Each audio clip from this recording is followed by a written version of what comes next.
struggled for a long time with the idea of creating a YouTube channel for photography for a lot of the same reasons many people don't. Imposter syndrome. I've watched 100 photographers do what I'm doing right now and always wondered, what do I have to contribute to the conversation? But I want to talk about photography from a sustainability standpoint and start having conversations focused on sustainability, and that includes mental health.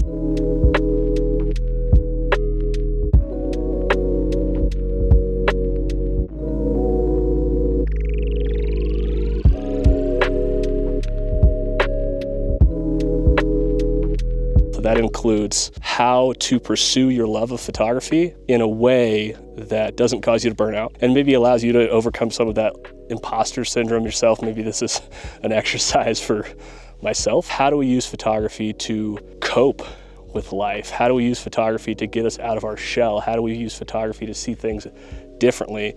And then how do we protect those things that make us passionate as photographers as we move on into our 5th, our 10th, our 15th year. And so, yeah, thanks for watching.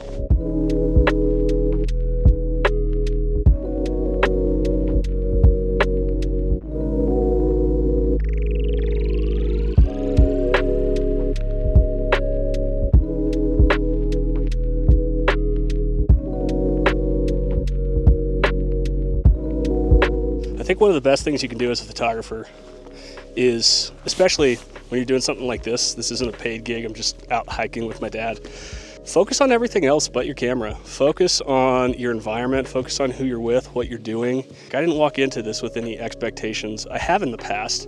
I've gone on hikes.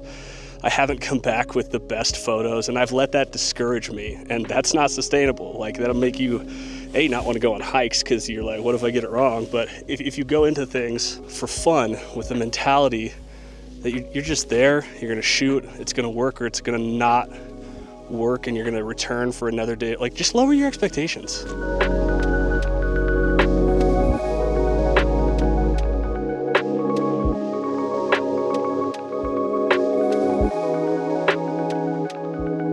Just lower your expectations for yourself, for your surroundings. Like a really cheesy saying that my wife gets really annoyed with, and I tell it to our kids, is participate, don't anticipate. Don't anticipate what you're gonna shoot, what you're gonna see.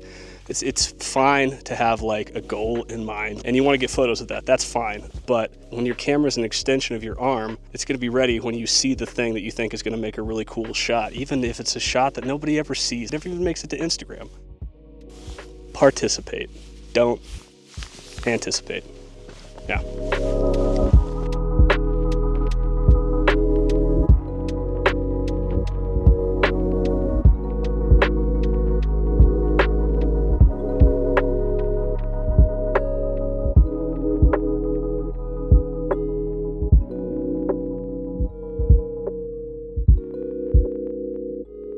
Hey, thanks for watching. If this is something you're interested in, if these topics are interesting to you, go ahead, follow along, like, subscribe, do all the usual YouTube stuff. As I may have alluded to back during the hike, the point of this channel it's not to review gear, it's not to talk about which brand of camera is better, it's not to do a lot of the things that I see a lot of photography channels turn into, for better or for worse. Photography has been an incredibly significant part of my life, and I've watched a number of people come and go from the craft for one reason or another. I want to talk about how to not burn out. We'll get to that video eventually. I want to talk to you about what drives me as a photographer and talk with you about what drives you and how we can utilize some of your life experiences to keep you in the game, to keep you engaged, to keep you loving photography. And I want to get past the things that are oftentimes distractions for new photographers and seasoned photographers alike. So if you like what you watch, there's a lot more of that on the way. Thanks again for watching, like, subscribe, and I can't wait to turn this into a community and really explore the possibilities and the passions we have for photography as photographers. Peace.